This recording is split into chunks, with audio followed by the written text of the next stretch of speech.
It made no difference. So welcome everybody. Today is the last lecture of new physics material for the year. So it has been a wild ride since last August. Thank you all for sticking with me. I'm really excited about this. I think this topic about quantizing the electromagnetic field is a really nice capstone to everything that we've been talking about this semester and all year. So from the beginning, when we talked about how to set up classical mechanics, how to canonically quantize classical mechanics, all of that was designed with an eye towards this, which is where one ultimately goes. And the procedures that we put together about Lagrangian formulation of the classical mechanics, canonical quantization with Poisson brackets, turning Poisson brackets into commutators. That process will still work for us here. And this will ultimately lead to quantization of the electromagnetic field. And this is the template for everything that we will do next year in quantum field theory, where we will allow the electromagnetic field, the fermion fields, the scalar fields, all the particles in nature to be described by continuous fields that exist over all space and time. So I'm very much looking forward to this today. I anticipate that I will definitely not finish within an hour and 15 minutes, but because this is a nice synthesis of everything, I really want to finish going through all of this. So what I will do is after the time ends here, I expect that I will have a part 2 video, and I don't want to mess up the timeline for next week with the review for the final. So what I will do is after I sign off here, I will walk next door to the other classroom here in Gardner Hall, and I will jump from this Zoom room to my private Zoom room, my personal Zoom room, the one that we use for office hours. And I will record the second half of this. So if you would like to stick around and you don't have a time conflict, I would love for you to stick around and see the whole discussion so that we get to the end about what is the meaning of quantum field theory? Why is this an important thing to do? And if you can't, then I will record the videos and I will post part 1 and part 2 both on Canvas. So you're welcome to take a look afterwards if you're interested. So that's what's on the list for today. Do you guys have any questions or concerns before we dive in?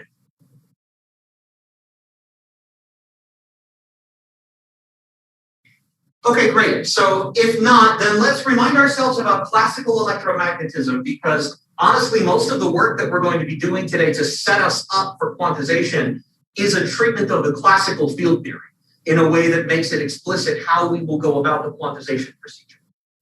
So the starting point for all of this is, of course, the equations of motion, Maxwell's equations for the electromagnetic field. These are equivalent to something like Newton's laws describing the motion of a particle. Here, the object is the field itself. So these are the equations of motion for the E and the B fields. There are 4 of them, and we found that we can explicitly eliminate 2 of them, specifically this one and this one, by introducing scalar potentials and vector potentials that automatically satisfy 2 out of 4 Maxwell's equations. That led to the introduction of the vector potential A and the electric scalar potential phi, which allows us to decompose E and B fields in terms of them. The advantage of the potentials is that they explicitly eliminate 2 out of 4 Maxwell's equations. The disadvantage, which is also a blessing in disguise, is that the potentials are non-unique, that they can be transformed from one to the other, and this is called gauge symmetry or gauge transformations. We can exploit the ambiguity of these fields by imposing whatever conditions we want to eliminate that extra gauge freedom.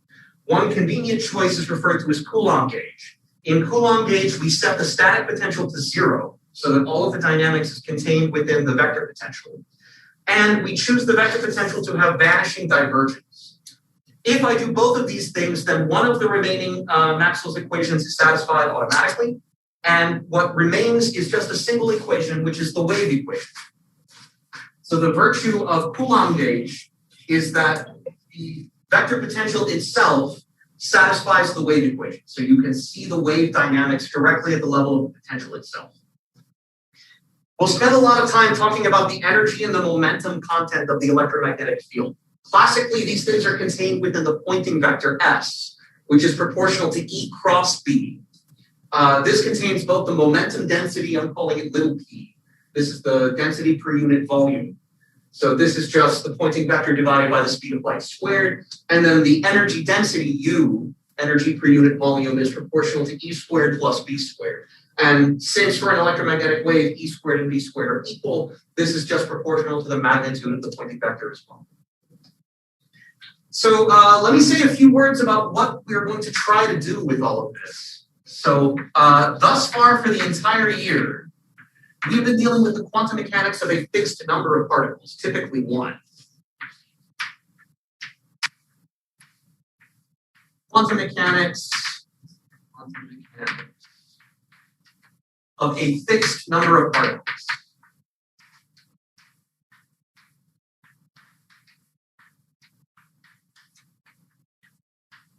E.g. 1. Sometimes 2, maybe 3 occasionally, but usually only 1 or so particles. This is not going to work for the electromagnetic field. When we quantize the electromagnetic field into photons, the number of photons is not a conserved quantity. Radiation is created, radiation is absorbed. So we inherently need to deal with a system that can allow for the fluctuation of number of particles in the system. That's what drives us towards quantum field theory instead of traditional classical mechanics. In E&M, radiation can be emitted and absorbed.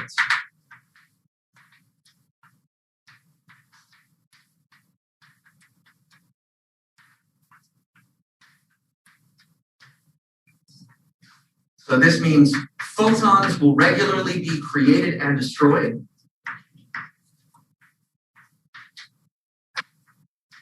Created or annihilated. And this means that particle number is not fixed.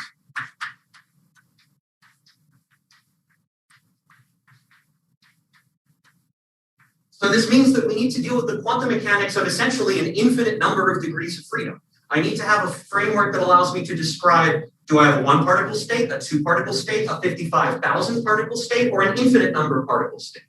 So this is necessarily a generalization of quantum mechanics to infinite degrees of freedom.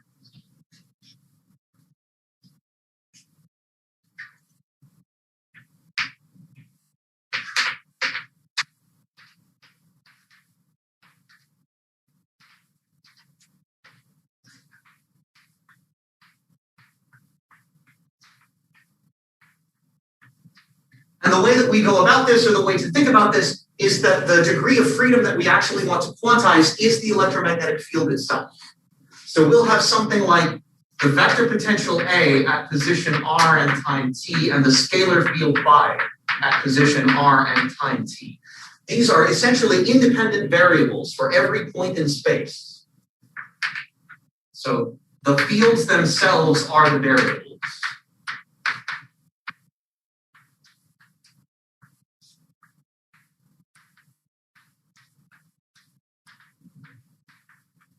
So instead of having, I don't know, x1, x2, x3 up to some finite number xn, now we have phi of r for all r in space. So we have a continuous infinity of number of degrees of freedom. But as long as we can roll with those punches, the basic mechanics of how fields work, how quantization works, carries over. So the exercise of quantum field theory is describing the degrees of freedom of a field that exists throughout all of space and how to quantize that.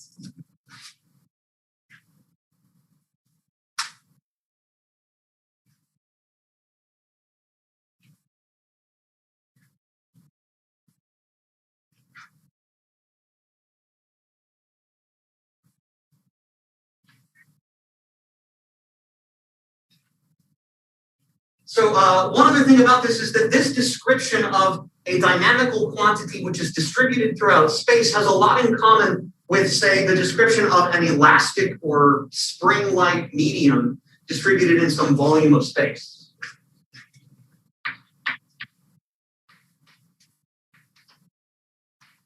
Very similar to the description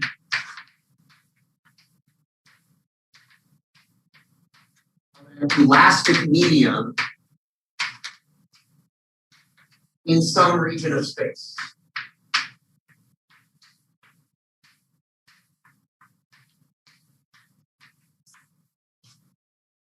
Both of these things are described in terms of the wave equation, right? So there are wave-like solutions.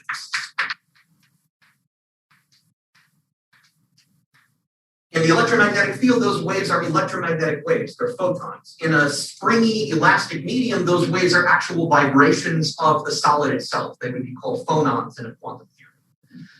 But for this reason, the electromagnetic field reduces back down, and in fact, almost all field theories you can write down will reduce back down to the harmonic oscillator at the end of the day. They are a description of traveling waves, which have to do with oscillations of a medium.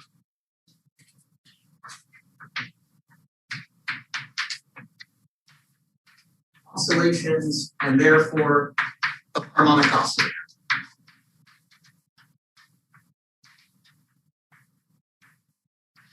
Most of the work that's going to go into quantizing this is going to be at the classical level of taking Maxwell's equations and formulating them in such a way that it makes that harmonic oscillator structure manifest. Once we have reduced the entire problem down to the harmonic oscillator, we know very well how to quantize it and what the solutions are. So essentially what we will find at the end of the day is that the field description reduces to a superposition of harmonic oscillators.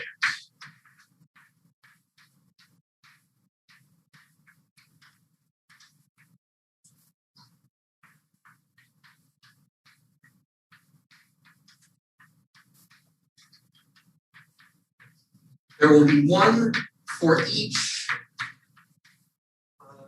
mode or each vibrational mode, one for each vibrational or wave-like mode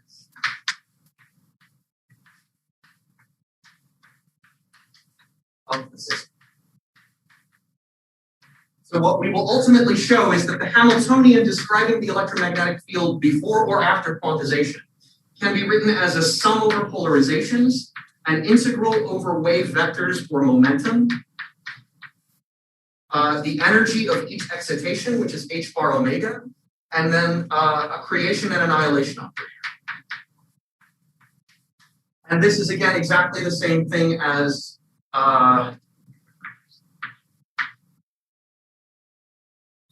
sum over lambda, d3k over 2 pi cubed. And this is exactly the Hamiltonian of a harmonic oscillator with frequency omega. So the exercise is going to be starting with Maxwell's equations, formulating them in such a way that we can identify the harmonic oscillator structure, reducing it back down to a superposition of harmonic oscillators, one for each momentum state. And then once we have this, we can quantize the system very easily. This is also what's going to give us the relationship between the fields and the particles.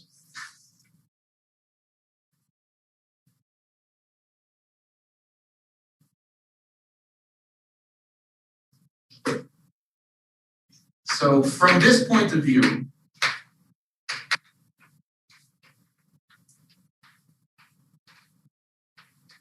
particles are the elementary excitations of the field.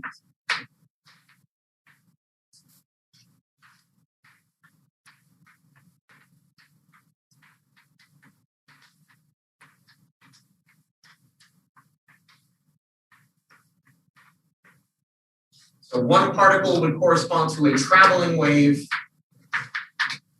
in the medium with definite values of the energy and momentum. Energy, momentum, spin, where by spin I mean angular momentum.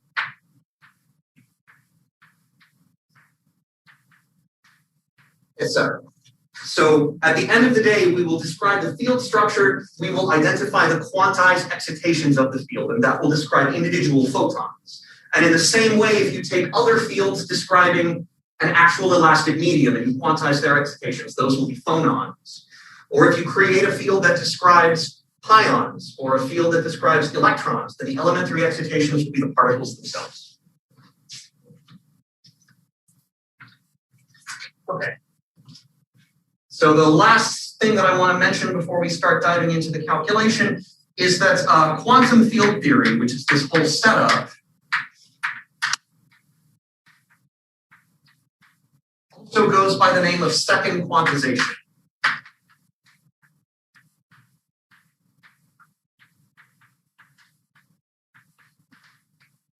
Because now you are taking the quantization of the field and then reducing that down again in terms of individual creation and annihilation operators. So there's a big difference between, say, writing down the Dirac equation to describe the wave function of a single electron versus the Dirac equation of the electron field, which allows the creation of arbitrarily many number of electrons.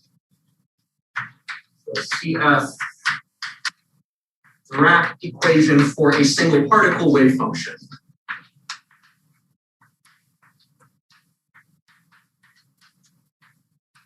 This would be so-called first quantization.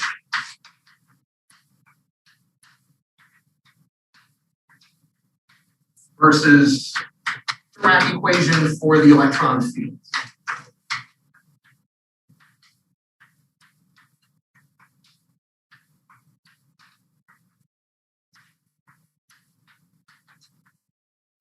Arbitrary number of particles. Okay, so that's the goal. That's where we're going with this. We want to be able to describe a quantum theory of any number of particles. And we know that in doing so, we have to go back to the drawing board, write down the classical setup, identify the variables, identify the momenta, and then quantize them according to the standard prescription. So the starting point is classical mechanics. Was there a question? No, okay.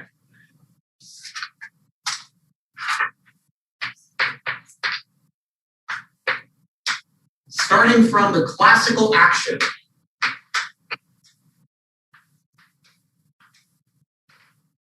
When we had a fixed number of degrees of freedom, we had a finite number of degrees of freedom, we wrote the action was equal to the time integral of the Lagrangian. The Lagrangian depended upon coordinates qi of t, the velocities qi dot of t, and possibly time explicitly. So this was for fixed number theory. We had coordinates q sub I going 1 to n.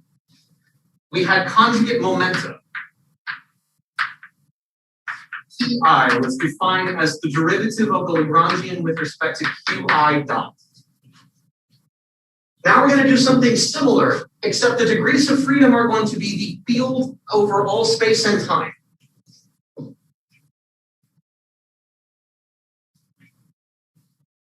So the first thing that we have to do is we have to generalize the Lagrangian. The Lagrangian contains no dependence on space. It only contains a dependence on time.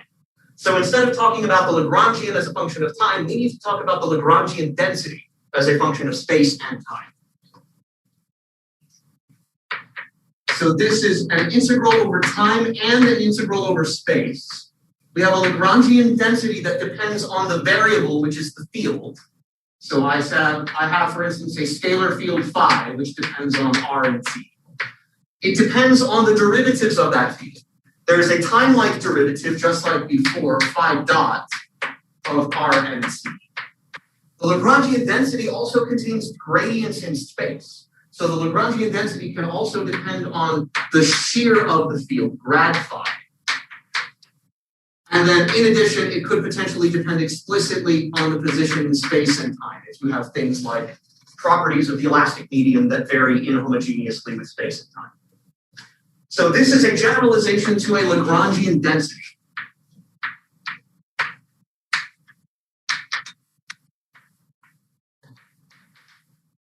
I'm not going to bother to try and carefully distinguish between the integrated Lagrangian and the Lagrangian density, but strictly we will be talking about the Hamiltonian density, the Lagrangian density that have well-defined values at each point in space. Is it a functional in this case?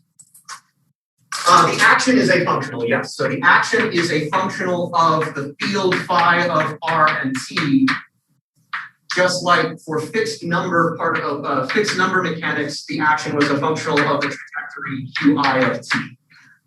So the Lagrangian is not a functional, but the action is a functional. I'm asking about the Lagrangian because that depends on. No, the Lagrangian is a function. So you would have something like Lagrangian equals 1/2, let's say, grad phi squared plus 1/2 m phi squared. This is about the simplest scalar theory that you can write down. You have this should be 4-dimensional relativistic, so I should have the time derivative, phi dot squared, and then the space derivative.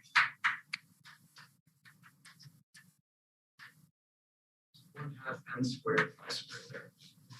So the Lagrangian would look something like this, where you will write down the Lagrangian density at a point r and t in terms of the function phi as a function of r and t, and so on. So the Lagrangian is a function, but the action which integrates that over space and time is a function of. Does that answer your question? Okay. Okay. So before, what we were doing is we had the action as a function of position, and we had to minimize it.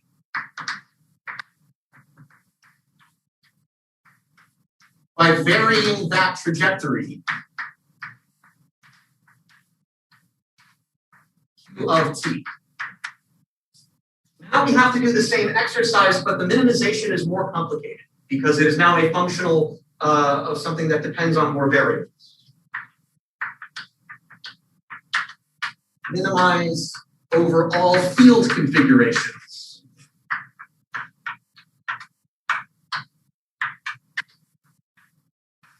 Phi of r and t. So what this does is it leads to a generalized version of the Euler-Lagrange equations. When we minimize the action, we obtain the Euler-Lagrange equations, which are exactly equivalent to Newton's laws for a fixed number of degrees of freedom. Now, when we do this locally in space, we will obtain again Euler-Lagrange equations, but these will know things about the gradients, spatial derivatives, as well as time derivatives.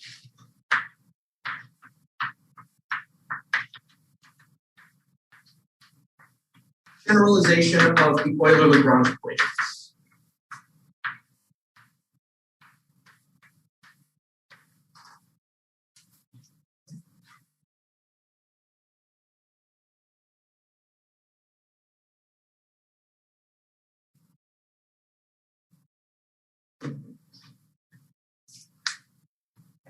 So whereas before we had something like d dt derivative of the Lagrangian with respect to qi dot minus derivative of the Lagrangian with respect to qi equals 0.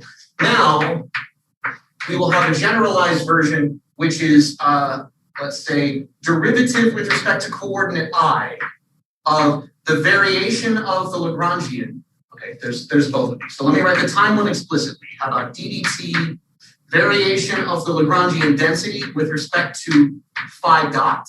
That's the time-like derivative analogous to this one. Now there's also a spatial component. So ddri, variation of the Lagrangian with respect to the gradient of the field at a given point, grad phi, minus variation of the Lagrangian with respect to the field itself equals 0.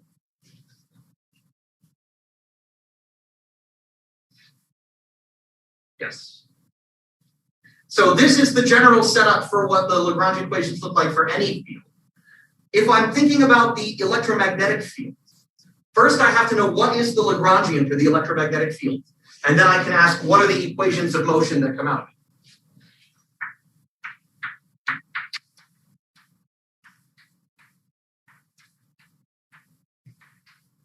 That question is actually backwards, I guess. The Lagrangian is defined by whatever the thing is that when you minimize it gives you Maxwell's equations.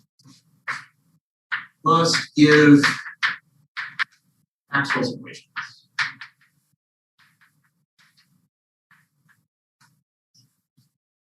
So let me tell you the answer and then show why it's reasonable, and then we will verify that it reproduces at least one of Maxwell's equations. So the statement is that the Lagrangian density is 1 over 8 pi b squared minus b squared. And compare this to the energy density, which is like the Hamiltonian density, which is 1 over 8 pi e squared plus b squared. So this is reasonable because we know the Hamiltonian is a sum of kinetic and potential energies, and in some sense, we can think of the electric field as the kinetic energy, the magnetic field as the potential energy. The Lagrangian is kinetic minus potential energy. So this is reasonable and consistent with what we've seen before.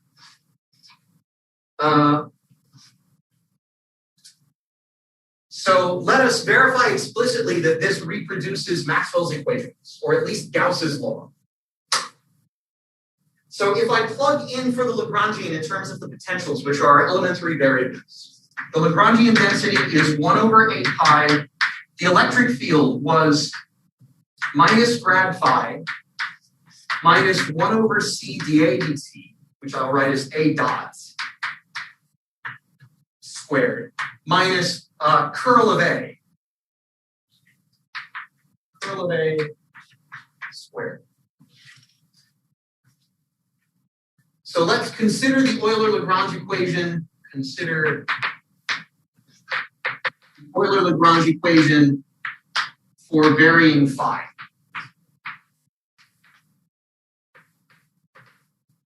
So if I take exactly this equation, where now phi refers specifically to the scalar potential, the Lagrangian itself actually does not depend on phi dot. So this term is 0 automatically. The Lagrangian also does not depend explicitly on phi. The Lagrangian only depends on grad phi. So that term is 0. This term is also 0. So for the variable phi, what I get is derivative with respect to position I of the variation of the Lagrangian with respect to the derivative of phi. And I'm taking the derivative of 1 over 8 pi. I'm just going to write the electric field part. Obviously, this thing has no phi dependence from the magnetic field. So let's write this as negative partial I of phi minus 1 over c ai dot, and then there's two of them, times minus partial I of phi minus 1 over c ai dot. Okay, so I guess if I am being careful, I shouldn't call everything I. So maybe for the moment, let me call these j. With respect to this derivative, a is a constant. So this is an object squared. By power rule, when I take the derivative, I get a factor of 2. So I get 1 over 4 pi. I get a factor of 2. One of these fields is left. So I get minus partial j phi minus 1 over c a j dot. And then I take the derivative of what's inside. The derivative with respect to partial I of phi is just going to give me negative Kronecker delta ij. So, and I didn't keep my derivative. I still have up front ddri of this thing. So yeah, this was I and those are j. And this is supposed to be equal to 0.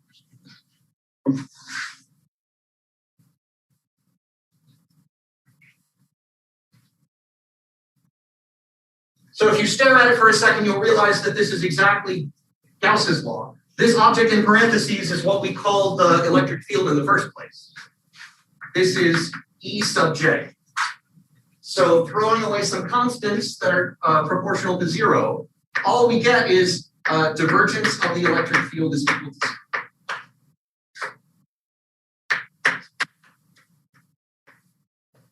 So this illustrates that this is the correct Lagrangian, that if you take this object and you compute the Euler-Lagrange equations for it, what you generate are Maxwell's equations.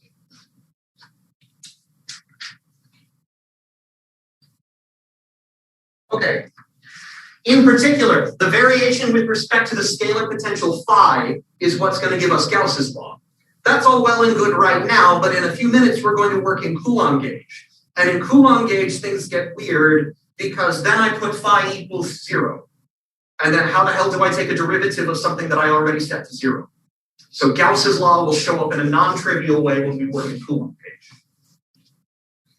Okay, so once we have defined the Lagrangian, we can define what the canonical momentum is.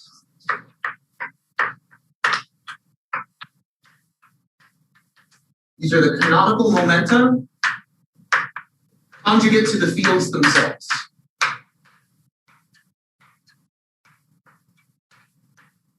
Conjugate to the fields phi and a. So the definition of the conjugate momenta is just like in ordinary classical mechanics. So let me call the conjugate momentum capital phi as the one which is conjugate to the scalar potential. This is defined as the variation of the Lagrangian with respect to phi dot. Similarly, for each component of the vector potential ai, the conjugate momentum, which we will call capital pi I, is defined as the variation of the Lagrangian with respect to ai dot. So if I go back to my Lagrangian and I look for dependence on phi dot, I see there is none. So this canonical momentum conjugate to the scalar field is 0. That's kind of weird. On the other hand, the canonical momentum conjugate to the vector potential, if I take derivatives with respect to A dot, the calculation looks almost exactly like this. I bring down a factor of 2, and then I get a factor of minus 1 over C. So I had 1 over 8 pi out front. I have a factor of 2 coming from the derivative of the square. I have a factor of minus 1 over C coming from chain rule. And then I have just the electric field, which is left, EI. So my answer is minus 1 over 4 pi C electric field.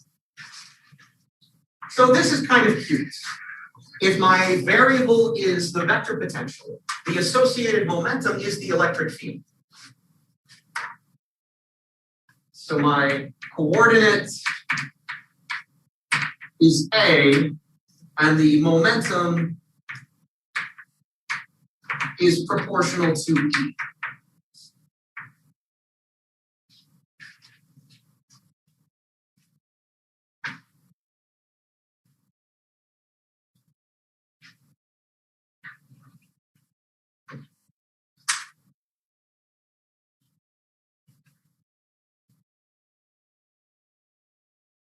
Okay, so now we've identified the coordinate, we've identified the momentum that is just naturally conjugate to it. From this definition of the coordinate and momentum, you're supposed to have automatically that the coordinate and the momentum are canonically conjugate pairs, which means that they should satisfy the canonical algebra.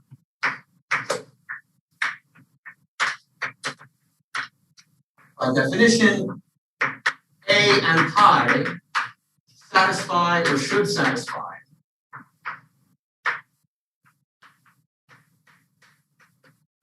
the canonical algebra. Meaning, if I take the Poisson bracket of any position, so the coordinate is AI of R and T, and I take the Poisson bracket with its own momentum, pi sub j, of R prime and T, that this is supposed to give me delta ij, it's got to be the same components, and it's got to be the same coordinates. Now I have an infinite number of variables, so I should get 0 if R is different from R prime. Since they're continuous, now I get a delta function instead of a Kronecker delta. So compare this to the canonical Poisson bracket of Qi and Pj is supposed to be delta ij. So this is all pretty good until I start thinking about working in a specific gauge. Quantum field theories are generally quantized along these lines, but the electromagnetic field is particularly subtle because of the sophistication of gauge invariance.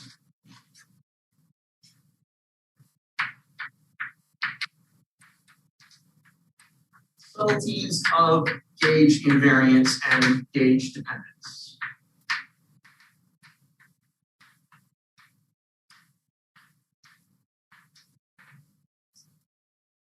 So we would like to be able to quantize this system in as simple a setup as possible. So we might want to try and quantize it in the Coulomb gauge.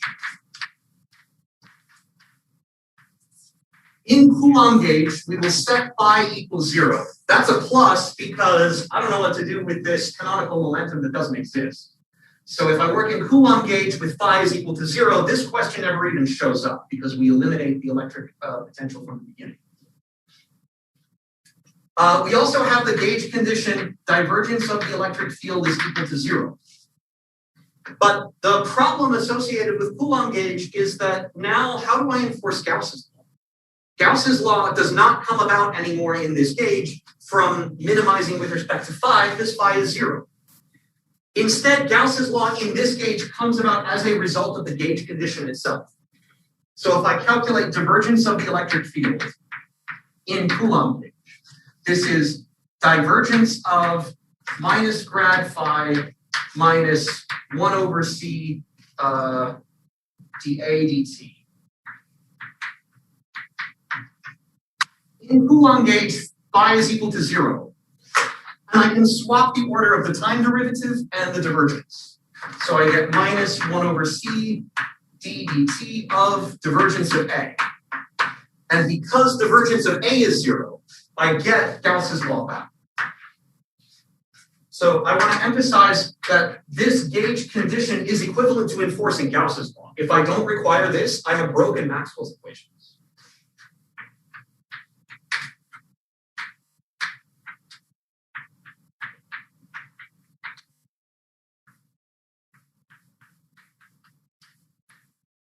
And that's a problem because this gauge condition does not play nicely with this canonical quantization setup. If I want this algebra to be true, then this should respect my gauge conditions. If I take this object and I calculate the divergence of it, so say I take divergence with respect to coordinate r, on the left-hand side, I'll get divergence of A, and that should be 0. On the right-hand side, I get derivatives of a delta function. That is not 0. So there's a mismatch between the gauge condition that you apply in any fixed gauge and the requirement of canonical conjugate variables. These are somehow mutually incompatible. And this is a very deep problem with gauge theories.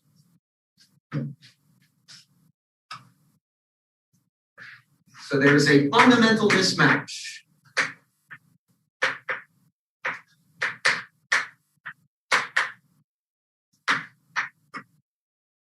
between the gauge condition and the canonical algebra.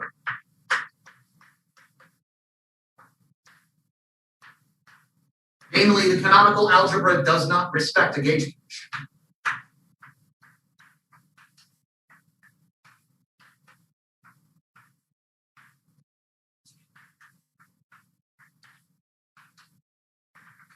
This is a very subtle technicality, but it requires a lot of work to go around. We're not going to do that here. The final consequence is that what we are able to do is we are able to enforce the canonical quantization condition exactly. And we are able to require the gauge condition indirectly. So this is a procedure which is called gauge fixing. The idea is that instead of demanding that this be true automatically, I modify the Lagrangian by adding a Lagrange multiplier to it that penalizes the energy for failing to satisfy this criterion. Then when I minimize the Lagrangian or minimize the action, I will automatically find solutions that satisfy this condition, even though I didn't have to demand it from the start.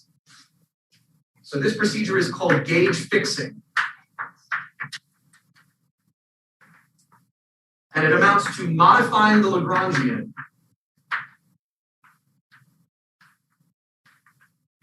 by adding a Lagrange multiplier.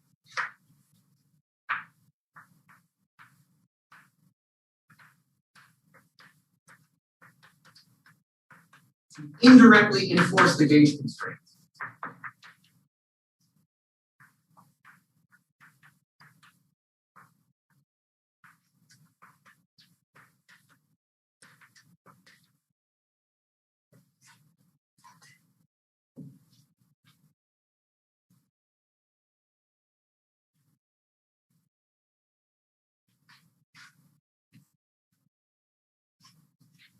So, for example, this would look something like I take my original Lagrangian and I modify it.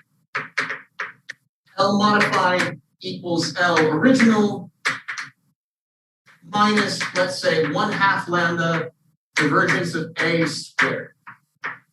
This is the thing that I want to be 0. And this term is effectively adding a potential energy penalty associated with divergence of A not being equal to 0. Remember that the minus sign here is because Lagrangian is kinetic minus potential energy. So this is effectively an added potential energy penalty.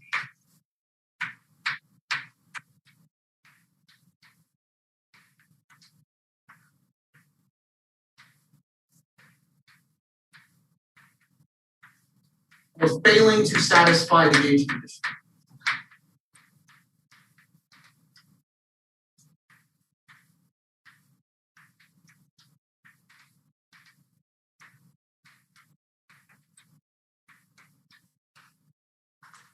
So what this amounts to in practice is a cheat. We can work around this mismatch by enforcing this indirectly, and then I can assume this one from the start. This basically corresponds to writing down a field theory that does not necessarily reproduce Maxwell's equations in general, but that in the special case when this is set equal to 0 does correspond to Maxwell's equations. Technical subtlety, but there's a very important philosophical element here about why gauge theories that have gauge symmetry are very hard to quantize. So when we are starting quantum field theory next year, we will not begin with E and M. That's very hard. We will start instead with a simpler theory that does not have that problem. Okay, this is about the setup, how to formulate the classical mechanics. The ingredients that we have then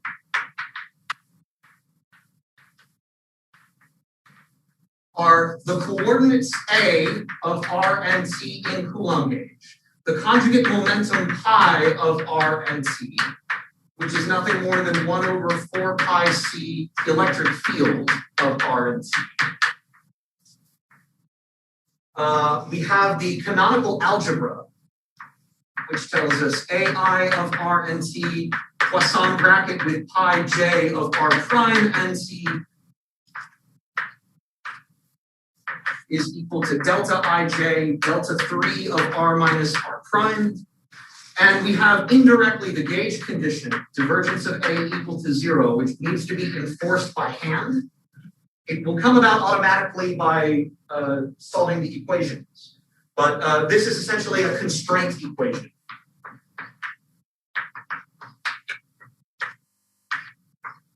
These objects are referred to as the equal time commutation relations.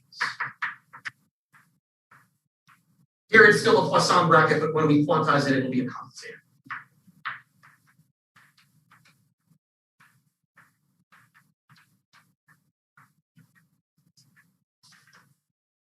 Okay, now we have formulated the classical mechanics. Now let's describe what the actual energy and momentum content of the field are in terms of those variables. All right, everybody with me so far? Okay.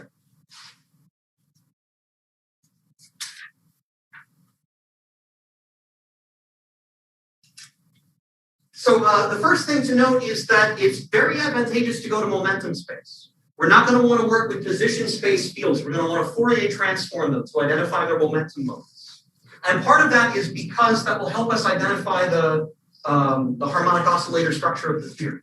So one way to see this is that the vector potential itself satisfies the wave equation in Coulomb gauge. Satisfies the wave equation in Coulomb gauge.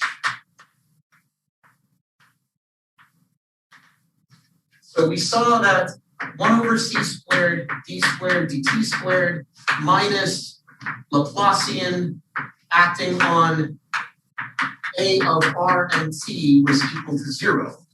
If I transform to momentum space, I define A of K and T, or I don't know, let's introduce the transform here. A of R and T is defined to be integral d3 k over 2 pi cubed e to the I, k to r, and then I have some Fourier decomposition. I'm going to write this as A sub k. The notation is going to get quite a bit hairier as we go through plugging all of this stuff in. So for my purposes, I'm going to write the k dependence as a subscript, and I will avoid putting any k as an index thing. So this is my k dependence, k vector dependence, not a subscript.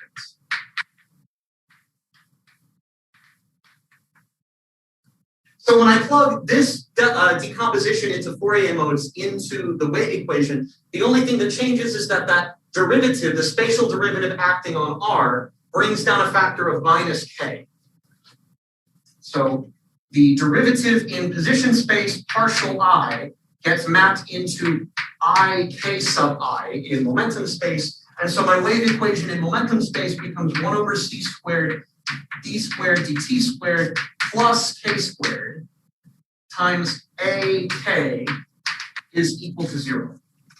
This is our first hint that we have harmonic oscillator type behavior in the wave equation directly, because this wave equation is the equation of motion satisfied by the harmonic oscillator. So this is the equation of motion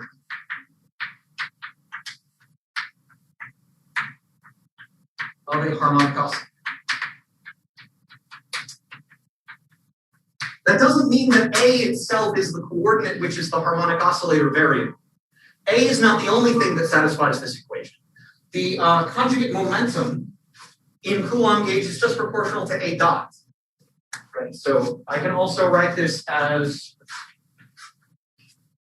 since my electric field in Coulomb gauge is just minus 1 over C AI dot, if A satisfies this equation, its time derivative also satisfies this equation.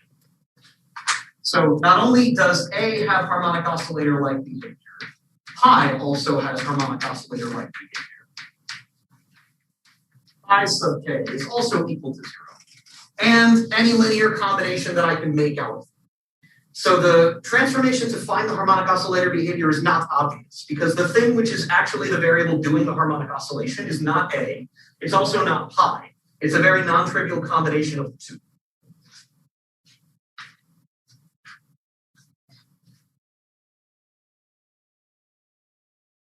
Okay, so this is my motivation for going to momentum space. I think this is going to help me find the harmonic oscillator structure of the theorem.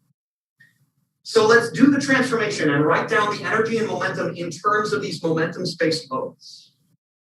So the total Hamiltonian, the total energy of the theory, is 1 over 8 pi times the spatial integral over all space of E squared plus B squared at a given position R. Let's transform from E and B into the potentials. So this is 1 over 8 pi integral D3R. The electric field is minus 4 pi C times the canonical momentum. So this E squared is 4 pi C squared times pi of R and T squared. Plus the magnetic field is curl of A. So this is curl of A of R and T squared. So now I want to insert the transformations and write these things in momentum space. Let's see how much we can squeeze down here. Let me take a look at this first term first. What happens if I insert the transformation of pi to momentum space? So this first term is number 1, and then I'll call this other term number 2. So that term number 1 is 1 over 8 pi integral D3R, I don't know, I can pull out the 4 pi C squared. And then pi is integral D3K over 2 pi cubed, e to the I k dot R, pi sub k. That's one of the pi's. This is pi of R written down as a transformation into pi of k. I've got 2 of them. So this is the square of that vector. So it's this one dot product with another copy. D3K prime over 2 pi cubed, e to the I k prime dot R, pi k prime. So things get messy and then they clean up. I've introduced 2 position space integrals, 2 momentum integrals, but I have left over a position integral. That integral D3R only talks to that R in the exponent and that R in the exponent. That's going to produce a delta function form. And that's going to collapse that momentum space integration back down again.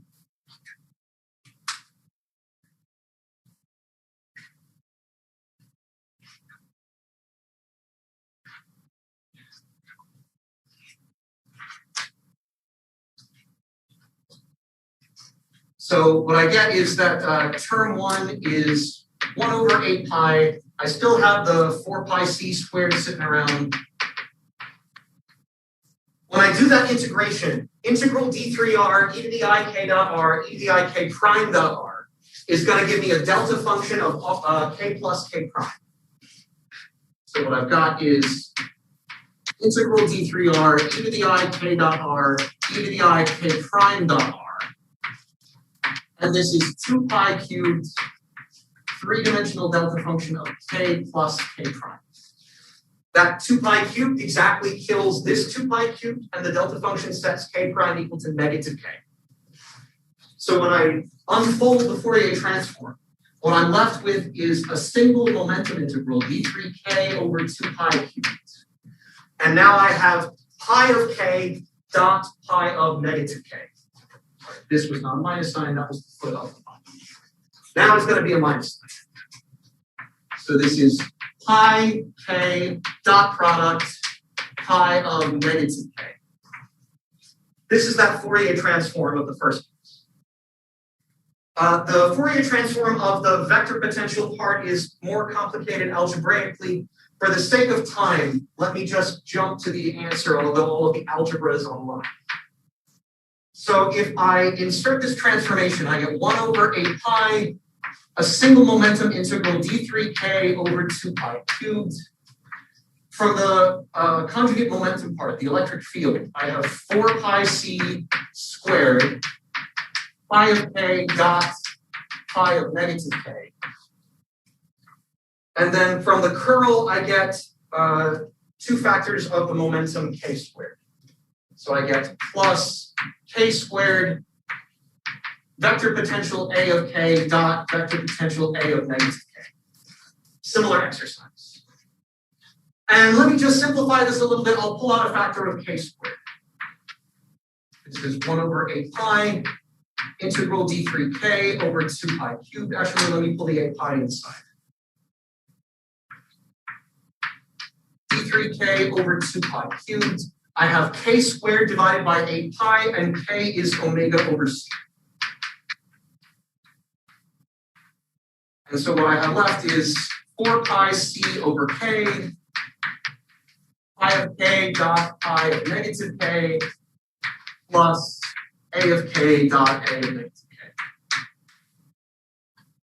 Where I've used here omega equals c times k. So, okay, there's some algebra involved in making the transformation, but this is the decomposition of the energy of the field in terms of momentum modes of the field and its conjugate momentum. Let me just jump to the expression for the corresponding total momentum operator.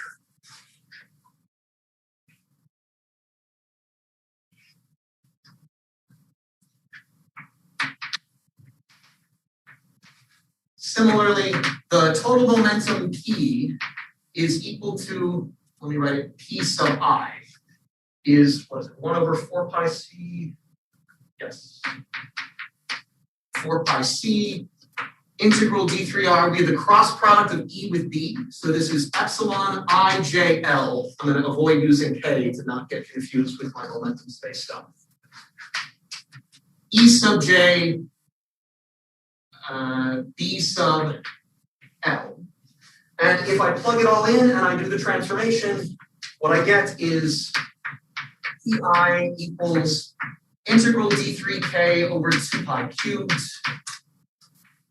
I k sub I, phi of k dot product with A of negative k.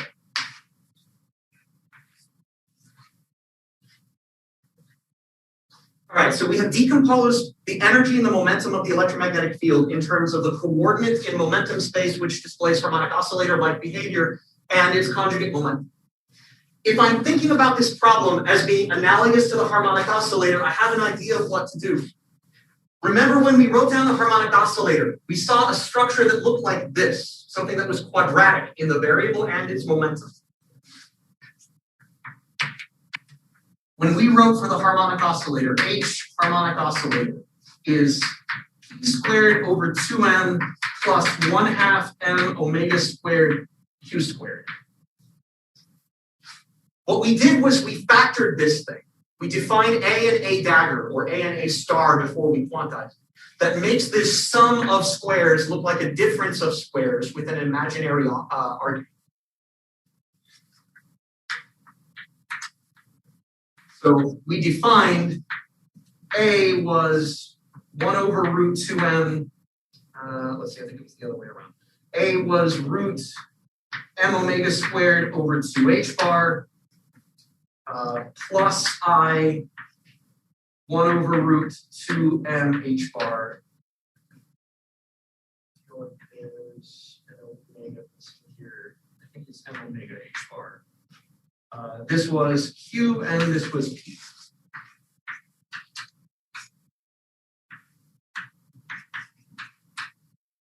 q minus I, 1 over m omega h bar.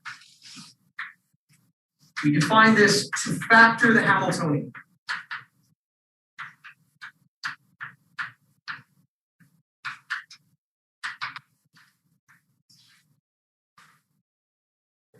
Double check that my definitions are right.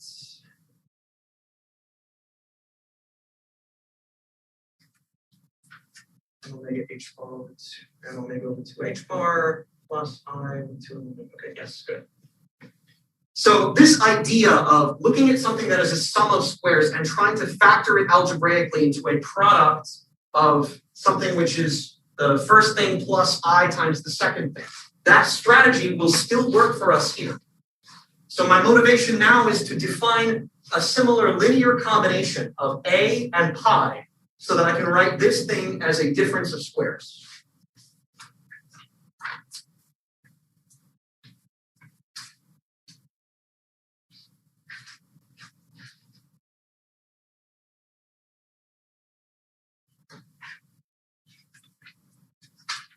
Okay, so try the harmonic oscillator trick.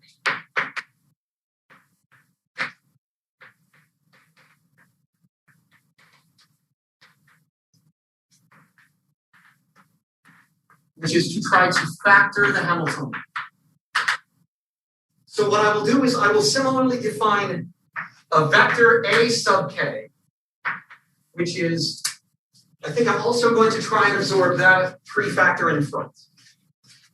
So let's define this as square root of omega over 2 pi c squared h bar, and then 1/2 A sub k plus I over 2 4 pi c over k pi sub k.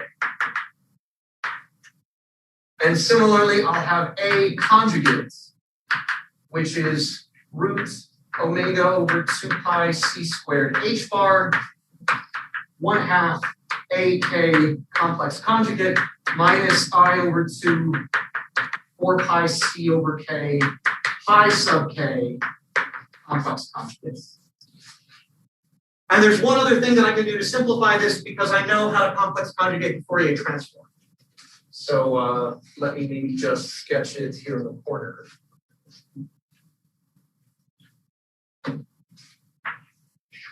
That A sub k was integral d3r e to the minus I k dot r, A of r and t. If A is real, then when I complex conjugate this thing, A star of k, the only thing that gets changed is I complex conjugate the phase factor. That's the same as taking k to minus k.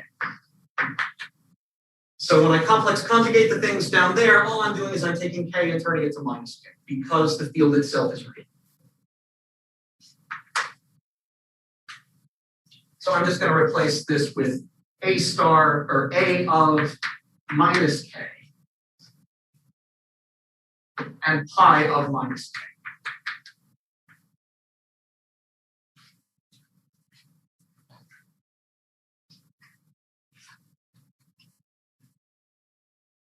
I'll leave this thing right here. So the goal is to factor it, to see if we can find the harmonic oscillator structure hidden underneath. So when I do that, H equals integral d3k over 2 pi cubed. I've defined this thing so that when I multiply A times A star, I kill everything except 1 power of omega. So I get omega, there's a 1/4. I have the 1 over 2 there, and I had a 1 over 8 here. So I get omega over 4, and then when I plug in for pi and A in terms of A and A star, what I get is negative A sub k minus A sub k star vector dot product A sub negative k plus A sub k star plus A sub k plus A k minus k star dot product A minus K plus AK star. So I just take these definitions, I solve it for A of K. So A of K, for instance, is proportional to A of K plus A star of negative K. That's this one. And similarly, you solve it for pi. Then I multiply everything out, and I find everything simplifies. Some things cancel, and I get the same term repeated 4 times. And at the end of the day, what I get is d3k over 2 pi cubed, h bar omega. Oh, there was a factor of h bar in my definition because I put the h bar there.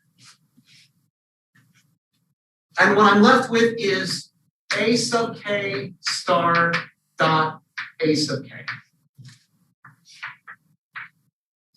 So the trick works.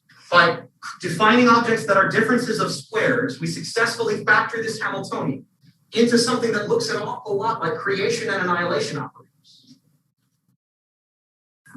Just to be clear, before when we had capital A and capital pi, the star just changed k to negative k. Does that not work the same for this little a? It almost works the same way, except there's also an explicit factor of I. So up to that, it does. Okay, so a k star dot a k is not the same as a negative k dot a k in the new Hamiltonian. That's correct. That's correct. Okay, thank you. Okay. So we have successfully factored the Hamiltonian.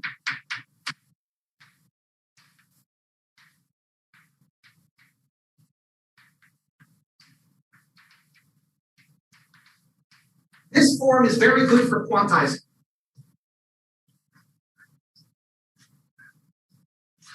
Before we do so, let's take one more step, which is to define the polarizations. So this object is a vector. It's a little awkward to have the operator, which is a vector, hanging around. So all I need to do is define this thing as a sum over basis. So let's write this as a sub k lambda, where I'm summing over the polarization index lambda, and I've got a polarization vector epsilon lambda. So this is just a basis of unit vectors.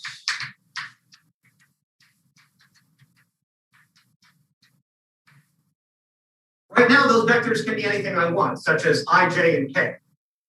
But there's a constraint that comes on this. We have the constraint equation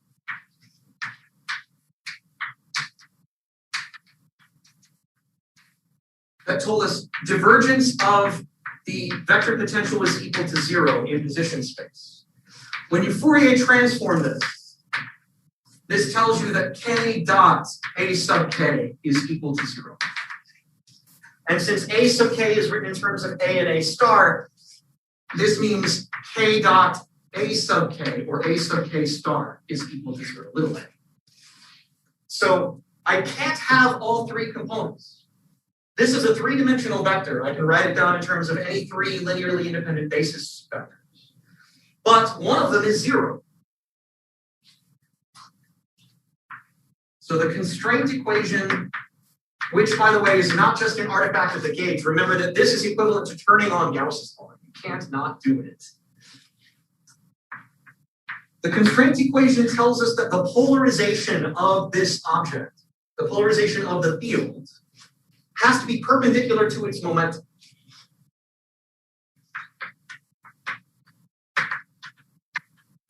Polarization of A must be perpendicular to its momentum.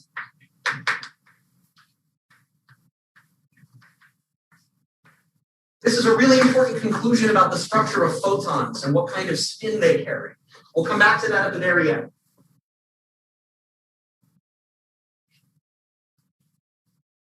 What this means visually is that if I have a photon and it's moving, let's say, along the z-axis. So if this is its momentum, let's say p equals h bar k, then the allowed polarizations that actually contribute are ones that are perpendicular to this. So I can have, let's say, epsilon 1, lambda equals 1, and I can have an orthogonal polarization, epsilon 2, lambda equals 2, but they've got to live in a plane perpendicular to the momentum of the photon. So there are only two allowed polarization states.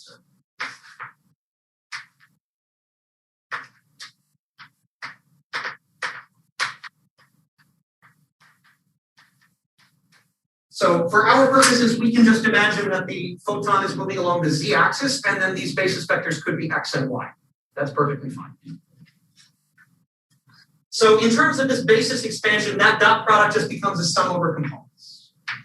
So then my Hamiltonian is a sum over polarization lambda going 1 to 2. There's exactly two allowed polarization states. Integral over all momentum modes. The energy of a single photon, h bar omega, times a k lambda star a k lambda. This is what's going to become my creation and annihilation operator. Similarly, if you go through the exercise for the total momentum P, you get exactly the same structure. Sum lambda equals 1 to 2. Integral d3k over 2 pi cubed. You get the momentum of a single photon, h bar k, times the same combination, ak lambda star, ak lambda. All of the algebra for this is in the notes online. If you want to see how it comes out. So this is the harmonic oscillator structure of the Hamiltonian and the momentum operator. This is a bit weird to have already written it in diagonalized form. It might be useful to change back into the actual coordinates that give you the harmonic oscillator. So we will take this and quantize it very straightforwardly in just a minute.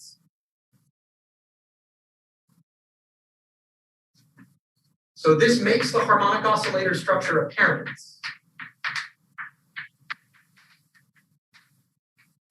To see it, I just have to use the opposite transformation that goes from A and A dagger back to X and P. So if I define, as we did for the harmonic oscillator back in the day, the coordinate qk lambda is defined as square root h bar over 2m omega ak lambda plus ak lambda star. And I define pk lambda equals minus I square root 1 over m omega h bar over 2. And I get ak lambda minus a star k lambda. I plug in exactly the opposite transformation and I get back exactly what you expect. My Hamiltonian is then an integral d3k over 2 pi cubed, sum over lambda, and then I get exactly qk lambda squared, pk lambda squared over 2m plus 1/2 m omega squared qk lambda squared. So this is in fact a sum for each polarization for each momentum state of single harmonic oscillators for a given momentum k and a given polarization lambda. It is a linear superposition of harmonic oscillators, one for every allowed momentum state of the field. These variables, if I translate them back in terms of the field and its momentum, are very non-obvious combinations that would be hard to guess originally.